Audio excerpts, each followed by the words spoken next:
Hey guys, and welcome to another chapter of Narc Storytime. This one is called Triangulation, and it happened about 4 months into the relationship.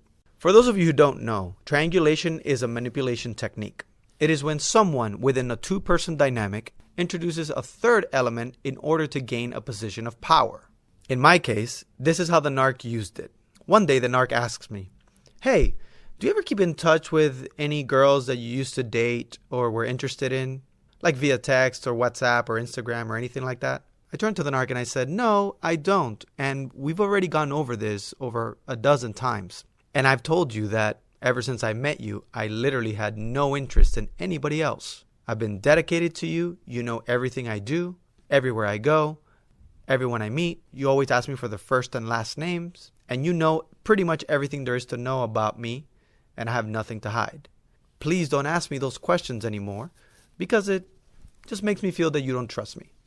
She responds with, "Oh yeah, no, I was just asking because..." Okay, so I'm going to stop the video here for a second to explain to you why I'm bleeping this out. In the spirit of anonymity, I'm going to tell you that this person is somebody that's incredibly successful, much more than I am.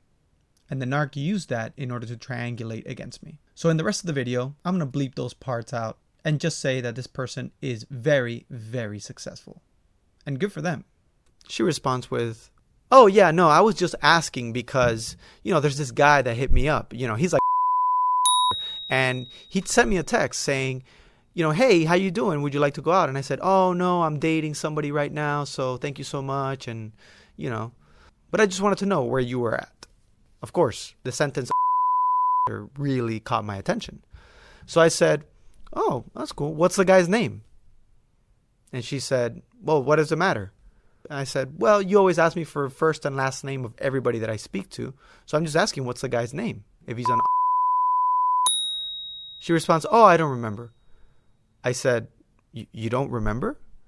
You don't remember somebody's name that you met who's a and who's texting you to ask you out on a date?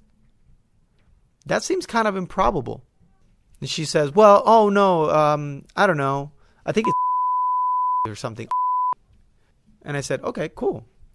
So, for the next 4 months, I had this little thought in the back of my mind that said, hey, are hitting this girl up. You better do what she says. You better act right. You better be the best of the best.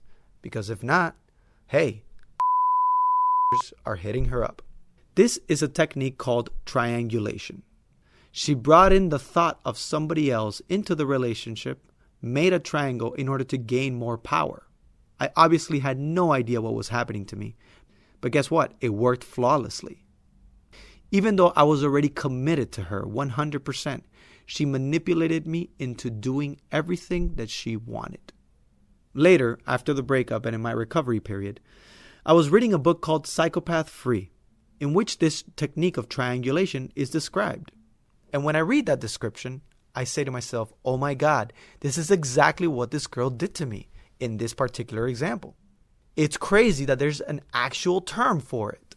And the next paragraph was the icing on the cake because it said, this technique of triangulation is taught in a book called The Art of Seduction. And guess who had that book in the middle of her bookshelf as if it was the Bible? Not only did she use the technique, she knew exactly what she was doing. And that's what it's like living with a narc. Make sure to hit the like button and subscribe so you can get the next chapter of Narc Storytime.